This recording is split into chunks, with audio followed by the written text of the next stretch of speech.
In today's class we are going to study about stats और आज हम 2014 के मई जून के पास पेपर सॉल्व करेंगे. As you can see the first part जो हमारे पास दिया गया है, a group of 80 students enters a science quiz. सही है, साइंस क्विज के अंदर एंटर होते हैं. The table shows the distribution of their score. Now this data is basically given, ये आपके पास यहाँ पे ग्रुप डेटा की फॉर्म में गिवन है. सही है. Calculate N estimate of the mean. जब भी आपको मीन कैलकुलेट करना होता है तो आपको यहाँ पे चाहिए होगा mid point. Mid point are going to be the values of x. So once you know the value of x, x की वैल्यू निकालने के लिए मिड वैल्यूज लेनी पड़ेगी. तो 0 और 10 की मिड वैल्यू के लिए 0 + 10 divide by 2 that is going to become 5. 10 + 20 divide by 2 that is going to become 15. 20 + 30 divide by 2 25 और ये 35 और ये आपके पास 45 हो जाएगा and then it is going to be 55. इस तरह से अगर हमने एफ एक्स निकालना है, क्योंकि फॉर्मूला होता है summation of F X divide by summation of F. 80 हमारे पास is the total of frequency, that is the summation of F. आपको ऑलरेडी यहाँ पे गिवन है. अब आप आगे मूव करेंगे नेक्स्ट वाले पार्ट पे. अब नेक्स्ट वाले पार्ट के लिए हमारे पास क्या चाहिए, हमें इनका सबमिशन चाहिए. तो 5 × 4 that is going to become 20. अब बाकी रिमेनिंग वाली वैल्यूज़ को भी हम यहाँ पे मल्टीप्लाई करवाने का वक्त आ गया. इनको भी मल्टीप्लाई करवाते हैं कि ये हमारे पास क्या क्या आ रहा है. सो ये हो गया 15 × 12 that is going to become 180. फिर 25 × 16 that is going to become 400. 35 × 23 that is going to become 805. Then 45 × 20 that is going to become 900. और फिर हमारे पास 55 × 5 that is going to become 275.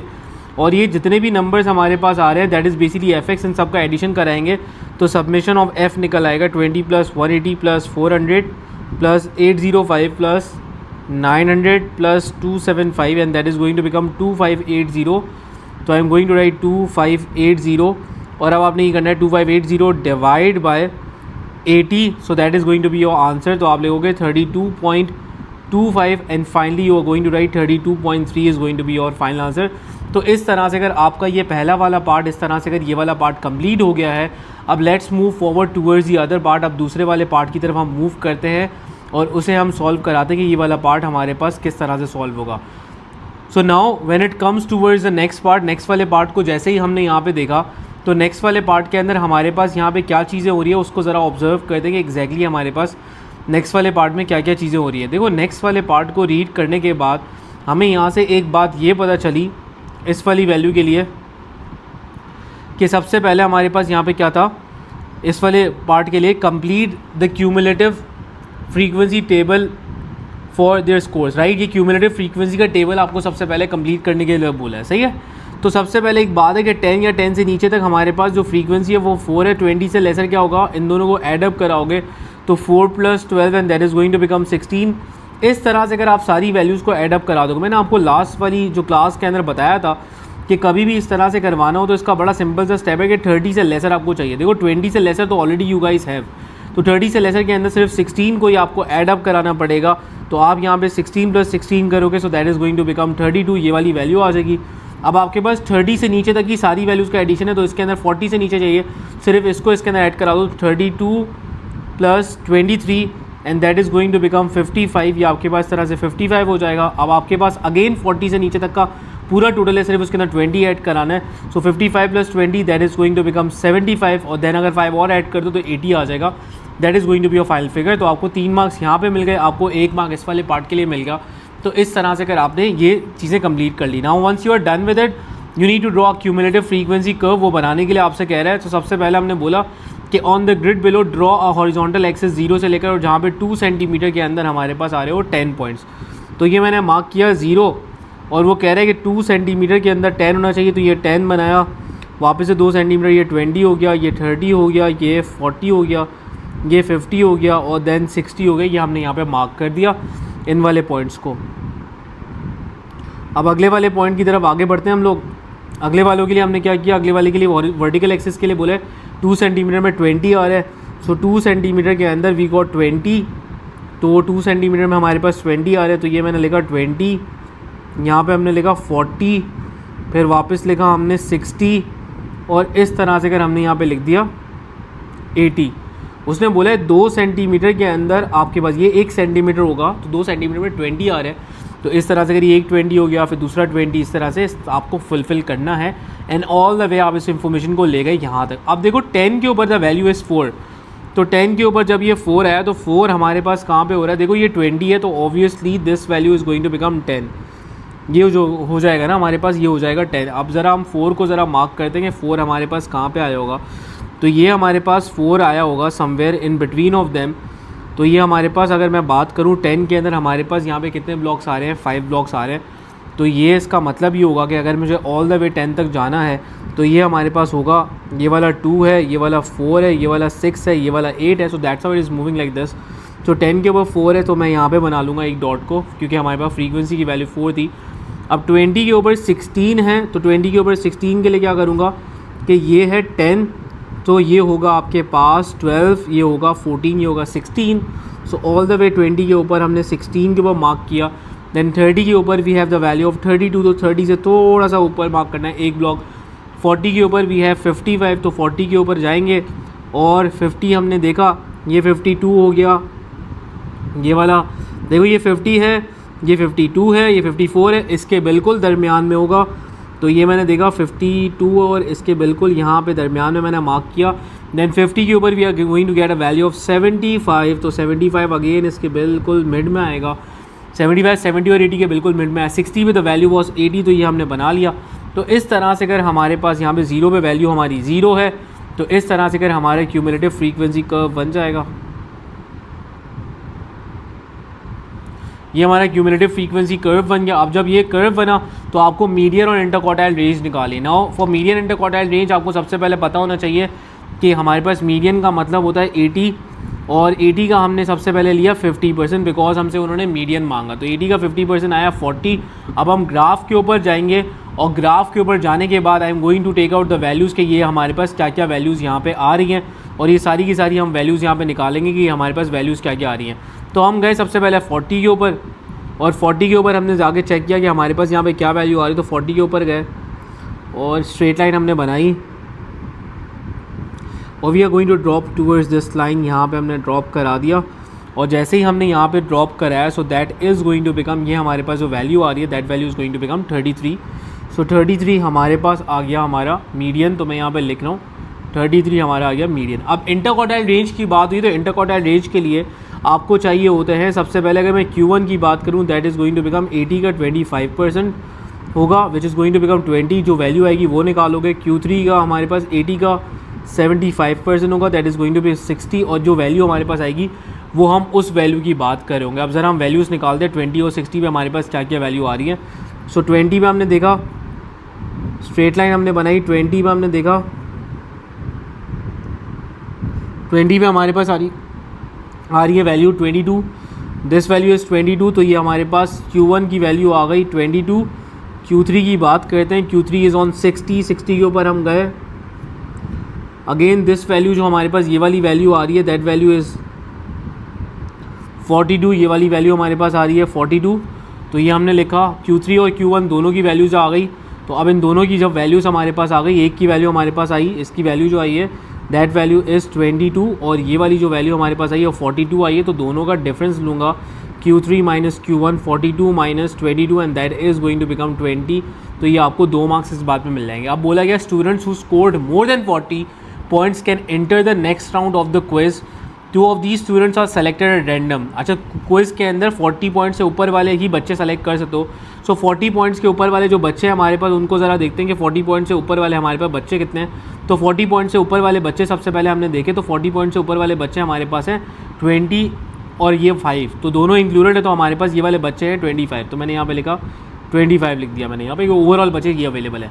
Work out the probability that both student scored more than 50 points. आपको क्या बोलते हैं, दोनों ही student choose करने। अच्छा, मोर देन 50 पॉइंट्स की बात कर रहे हैं तो इन 40 यानी कि 40 पॉइंट्स के अबव वाले मार्क्स वाले बच्चे उसने पिक किए, और उसमें से वो बोल रहा है प्रोबेबिलिटी निकालो कि यार ऐसे बच्चे निकालो जिनके मार्क्स 50 से अबव हो। तो 50 वाले जो बच्चे हैं वो हमारे पास है 5।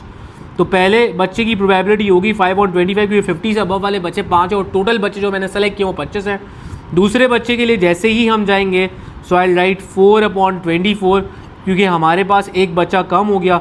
तो इस तरह से अगर आप यहाँ पे वैल्यूज़ वगैरह निकालोगे, पहले बच्चे के लिए आपके पास आया 5/25 और दूसरे बच्चे के लिए आपके पास आया 4/24।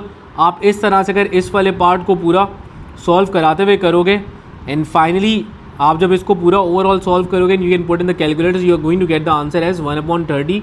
या आपके पास इस वाले पार्ट का आंसर आ जाएगा। तो इस तरह से अगर ये वाला सवाल भी आपका कंप्लीट हो गया, दैट वाज वेरी इजी। अब ज़रा अगले वाले सवाल की तरफ मूव करते हैं। देखो इस वाले पार्ट में बोला गया कि एक पाई चार्ट है, the pie chart summarises the results of a local election. ये इतने सारे कैंडिडेट्स हैं जिनके इलेक्शंस हैं और पेपर 2 का सवाल है, candidate B receive 1600 votes, work out the total number of people who voted in the election. यार ये बड़ा सिंपल सा तरीका है इसका कि अगर हमें नंबर ऑफ वोट्स वगैरह निकालने हो तो बहुत ही ईजी तरीका है, ये रेशो मेथड के थ्रू आप आराम से निकाल सकते हो। सबसे पहली बात, जो ओवरऑल हमारे पास कैंडिडेट बी ने जो है वो रिसीव किए हैं 1600 वोट्स, तो 1600 वोट्स कैंडिडेट बी के हैं और उसका एंगल है 60। अगर टोटल वोट्स की बात करिए तो मैं टी लिख लेता हूँ, work out the total number of people who voted, और टोटल जो हमारे पास एंगल है इस पूरे पाई चार्ट का, that angle is basically going to be 360। ये एंगल हमारे पास 360 है, सही है। तो अब हमें क्या करना है, अब सिंपल सा काम ये करना है कि आपको यहाँ पे क्रॉस मल्टीप्लाई कराना है 1600 मल्टीप्लाई बाय 360 और इसी को मतलब आपको डिवाइड एक तरीके से करा देना है। So I am going to form the equation, so this is going to become 60t is equals to 1600 multiply by 360 और t is equals to 1600 multiply by 360 divide by 60। ये इस तरह से अगर हो जाएगा, इस पूरे को मैं सॉल्व कराता हूँ।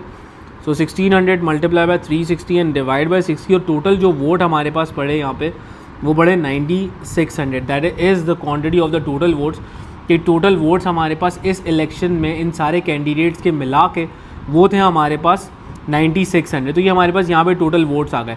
सो once you got the value of total votes, अब बाकी वाला हम पार्ट करते हैं। देखो what fraction of the vote did candidate D receive, candidate D के पास फ्रैक्शन कितना है। सबसे पहले for the fraction of candidate D receive, उसके लिए मुझे निकालना पड़ेगा कि भाई इसका एंगल हमारे पास कितना है। तो यार टोटल हमारे पास, चलो फ्रैक्शन ही डायरेक्टली निकाल देते हैं। टोटल हमारे पास एंगल है 360 और अगर मुझे डी वाले का एंगल निकालना है तो 360 में से माइनस करूँगा मैं एंगल ए का 90, माइनस किया 60, माइनस किया 144, तो ऑटोमेटिकली डी वाला एंगल निकल आएगा और इस तरह से अगर इसका फ्रैक्शन भी आ जाएगा। So again you can use the calculator, आप कैलकुलेटर यूज़ करते हुए कर सकते हो। तो 360 minus 90 minus 60 minus 144 and divide by 360, तो ये हमारे पास आंसर हो जाएगा 11/60। ये हमारे पास फ्रैक्शनल वैल्यू आ गई। कह रहा है how many more votes than candidates A did candidate C receives, candidate how many more votes than candidates A did candidate C receives. A और जो सी का है हमारे पास वो एक तरीके से डिफरेंस हमारे पास कितना है वो डिफरेंस आप यहाँ पे निकाल के दिखाओ। यार इसकी सबसे तो बेस्ट अप्रोच और बहुत ज़्यादा एक आसान वाली जो अप्रोच है वो हमारे पास ये है कि हम दोनों की वैल्यूज़ निकाल लें और दोनों की वैल्यूज़ निकालने के बाद देन हम उसका कंपैरिजन करें कि हमारे पास कितने वोट ज़्यादा लिए गए हैं और कितने हमारे पास वोट्स एज इन ज़्यादा आए हैं। We need to count number of votes. तो अगेन वही क्रॉस मल्टीप्लाई वाला मेथड है, आप वो यूज़ कर सकते हो। There is one more method which is ratio method, but right now I think कि वो बड़ा लंबी हो जाएगी। ये आपके पास बहुत ईजी वे के अंदर बच्चों को समझ में आ जाएगा किया क्या है। तो अगर मैं ए वाले वोट की बात करूँ, हमारे पास बी वाली जो चीज़ें दी हुई हैं सो उसको मैं एज अ रेफरेंस के तौर पे यूज़ करूँगा। 1600 अगर वोट पड़े तो 60 डिग्री का एंगल था, अगर 90 का एंगल होगा तो कितने वोट पड़ेंगे ये मैंने निकाला फॉर एंगल है। और इस तरह से अगर एंगल सी के लिए भी मैं ऐसे ही करूँगा, सी वाले के लिए कि 1660 को कर रहे थे और इस तरह से अगर सी वाला जो एंगल है 144 है तो सी वाले को वोट कितने पड़े। तो इसकी ज़रा इक्वेशन मैं फॉर्म करता हूँ और इसकी इक्वेशन फॉर्म हमारे पास होगी, ए की वैल्यू अगर निकालनी है तो 1600 मल्टीप्लाई बाय 90 डिवाइड बाय 60। सी की अगर इक्वेशन फॉर्म करनी है तो 1600 मल्टीप्लाई बाय 144 डिवाइड बाय 60। ये दोनों के वोट्स हमारे पास निकल आएंगे। तो 1600 मल्टीप्लाई बाय 90 और डिवाइड बाय ये होगा 60 के साथ, ये हो जाएगा इसको 2400 वोट्स मिले और सी वाले को कितने वोट्स मिले 1600 multiply bye 144 and divide by 60, ये मिले 3840। सही है। अब दोनों का डिफरेंस निकालना है, जो 3840 आपको डिफरेंस निकालना है, माइनस करोगे 2400, सो 3840 माइनस करोगे 2400 तो आपके पास ये 1440 इन दोनों का हमारे पास डिफरेंस निकल आया and that is going to be the answer for this part. ये आपके पास सिंपल सा ये वाला सवाल भी हो गया, बड़ा ही ईजी वाला पार्ट था। अब आगे मूव करते हैं, नेक्स्ट वाले पार्ट की तरफ जाते हैं। नेक्स्ट वाले पार्ट ने बोला है कि यार अगेन मीन निकालने के लिए बोला है, और वही एस्टिमेटेड मीन है। एस्टिमेटेड मीन के लिए तो अब हम इतना तो समझ चुके हैं कि अब हमें क्या निकालना पड़ेगा, अब हमें यहाँ पे मिड पॉइंट निकालना पड़ेगा। तो मिड पॉइंट के लिए सबसे पहले हमने 15 और 20 को ऐड अप कराओ, डिवाइड बाई 2 कराओ, तो ये आएगा आपके पास 17.5, ये हो जाएगा आपके पास, ये हो जाएगा 25, ये हो जाएगा आपके पास 35, और ये हो जाएगा आपके पास 50, and that is going to become 70। तो इस तरह से अगर ये आपके पास सारी की सारी वैल्यूज़ आ गई, तो ये जब ये वैल्यूज़ आपके पास आ चुकी हैं तो इनके बाद आपको सब सॉल्व कराना है। तो आपके पास यहाँ पे क्या है, आपको यहाँ पे क्या चाहिए, fx चाहिए। अब fx के लिए again I am going to need the calculator. अब कैलकुलेटर की ज़रूरत यहाँ पे पड़ेगी, तो अब ज़रा कैलकुलेटर के ज़रिए हम लोग करते हैं कि यहाँ पे क्या होगा। तो 17.5 मल्टीप्लाई बाय 12 ये हमने किया, that is going to become 210। 25 multiply by 36 that is going to become 900। 35 multiply by 45 that is going to become 1575। 50 multiply by 33 that is going to become 1650, और 70 multiply by 24 that is going to become 1680। So now I have the value submission of, ये fx आएगा, submission of f आएगा। सबसे पहले हमने frequencies का यहाँ पे टोटल किया, सो 12 प्लस 36 प्लस 45 प्लस 33 प्लस 24, ये हो गया 150। फिर आपने इन सारी वैल्यूज़ को आपस में ऐडअप किया, 210 प्लस 900 प्लस 1575 प्लस 1650 प्लस 1680, ये हमारे पास आया 210 900 1575 1650 1680, तो ये आ गया 6015। आपने डिवाइड कराया 6015 और डिवाइड आपने कराया 150 के साथ, तो ये हो गया 40.1। ये हमारा यहाँ पे निकल आया, मीन निकला एस्टिमेटेड मीन, और हमें 3 मार्क्स मिल गए। बड़ा सिंपल सा पार्ट था। अब इसी वाले सवाल के लिए हमें बोला गया है कि आप यहाँ पे इसका हिस्टोग्राम बना के दिखाओ। अब हिस्टोग्राम के लिए ना सबसे पहली जो चीज़ हमें रिक्वायर्ड होती है, तो मैं ज़रा हिस्टोग्राम के लिए पहले तो इसकी इन्फॉर्मेशन को नीचे लेके आ जाता हूँ, ताकि हमारे पास इसका स्क्रीनशॉट मैं ले लेता हूँ, ताकि हम इसके दरमियान डायरेक्टली चीज़ों को आइडेंटिफाई कर सकें और प्रॉपर तरीके से बना सकें एग्जैक्टली हमें यहाँ पे करना क्या है। तो मैं ज़रा ये हिस्टोग्राम जहाँ पे लिखा हुआ है इसकी जगह पे मैं इसको कॉपी पेस्ट कर लेता हूँ, ताकि वो हमें समझ में आए चीज़ें कि बनाने के लिए क्या क्या बोला गया है। तो ये कुछ इन्फॉर्मेशन है हमारे पास, थोड़ा साइड में मैं कर देता हूँ। So this is the information which is given to us right now. So the first thing I need is the class width. Class width का मतलब है इन दोनों में डिफरेंस कितना है। तो 50 और 20 में जो डिफरेंस है वो 5 का है, 20 और 30 में 10 का डिफरेंस है, फिर भी 10 का डिफरेंस है, फिर 20 का डिफरेंस है, और अगेन फिर 20 का डिफरेंस है। इसका मतलब है जो मुझे ये बनाना है ये फ्रीक्वेंसी डेंसिटी के अगेंस्ट बनाना है। तो फ्रीक्वेंसी डेंसिटी निकालने के लिए फॉर्मूला होता है, मैं साइड में लिख रहा हूँ, फॉर्मूला होता है फ्रीक्वेंसी डेंसिटी का, फ्रीक्वेंसी अपॉन क्लास विड्थ। तो फ्रीक्वेंसी अपॉन क्लास विड्थ का मतलब है कि 12, अगेन कैलकुलेटर यूज़ करूँगा और बारी बारी इन सब की वैल्यूज़ हम निकालेंगे। सबसे पहले 12 डिवाइड बाई 5 हमने किया, तो ये वैल्यू हमारे पास आई 2.4। फिर हमने किया 36 divide by 10 that is going to become 3.6, ये हो गया 4.5। 33 divide by 20 that is going to become 1.65, और 24 divide by 20 that is going to become 1.2। तो ये हमारे पास इस तरह से 1.2 हो जाएगा, राइट। तो ये वाली वैल्यूज़ हमारे पास आ गई हैं सारी की सारी। अब ज़रा हम बनाते हैं इसका हिस्टोग्राम। अच्छा, ये इन्होंने ये वाली चीज़ तो हमारे लिए ऑलरेडी इन्होंने बना के दे दी है, और हम चेक करें कि हमारे पास वैल्यूज़ कहाँ तक जा रही हैं और किस हिसाब से जा रही हैं। So the maximum value we are going, तो मैं यहाँ पे मार्क करूँगा 1, ये मार्क किया मैंने 2, ये मार्क किया 3, ये मार्क किया हमने 4, और ये हमने मार्क किया ऑल द वे 5। ये हमने इस तरह से इसको मार्क कर दिए सारे के सारे नंबर्स को। और ये फ्रीक्वेंसी डेंसिटी का हमने यहाँ पे ये बना लिया कि फ्रीक्वेंसी डेंसिटी का ये किस तरह से बनेगा। अब पहले वाले के लिए 15 से लेकर 20 इट वाज 2.4, तो 15 से लेकर 20 के लिए 2.4 तक हमें जाना है। तो 2.4 के लिए ये देखो ये है, ये जो है ये 2.2 है, 2.4 है, इस तरह से ये बनेंगे। तो हम गए सबसे पहले यहाँ पे 2.4 के ऊपर, और ये 20 तक हमने बनाया। पहला हमने रेक्टेंगल इसका बना लिया। 20 से लेकर 30 3.6, सो 3.6 ये 3.6 पे बनाया। 20 से लेकर 30 ये 3.6 का भी बन गया।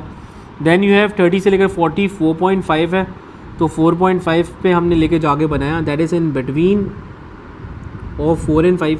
तो ये बिल्कुल दरमियान में हमने लाइन बनाई और इनको कनेक्ट किया, ये हमारे पास बन गया। देन 40 से लेकर 60 का ऑल द वे, 40 से लेकर 60 का है 1.65, तो 40 से लेकर 60 का 1.65, तो 1.65 हमने मार्क किया, ये 1.6, और इसके बिल्कुल हम लोग ले गए थोड़े सा यहाँ पे नीचे लेके आता हूँ, ये 1.6 है और ये 1.8 है।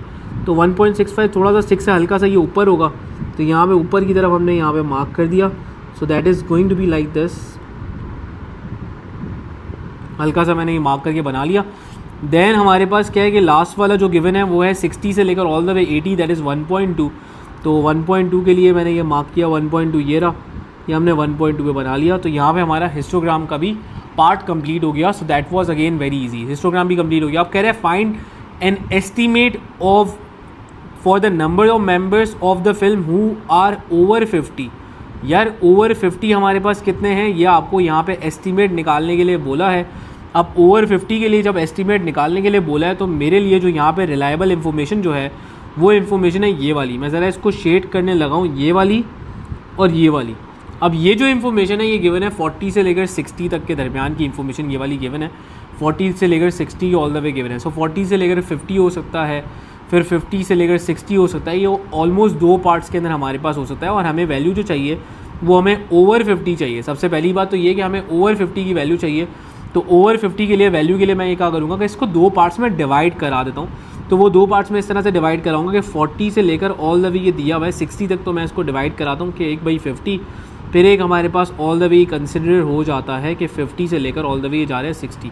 अब यहाँ पे ओवरऑल 40 से लेकर 60 के अंदर 33 थी, तो मैं स्प्लिट कर लेता हूँ, not in evenly because 33 value है. अगर कोई इवन वैल्यू होती तो इवनली स्प्लिट हो जाता आसानी से, लेकिन अभी तो हमारे पास 33 वैल्यू. तो ये मैं इसको देता हूँ कि यार ये वाली जो वैल्यू हमारे पास वो आप कर दो, इसको 16 कर दो, इसे आप 17 कर दो. और ये वाली जो वैल्यू है that is again in the because 50 से अबव चाहिए तो उसमें काउंट हो रही है. तो ओवरऑल हमारे पास 17 + 24 बन जाएगा.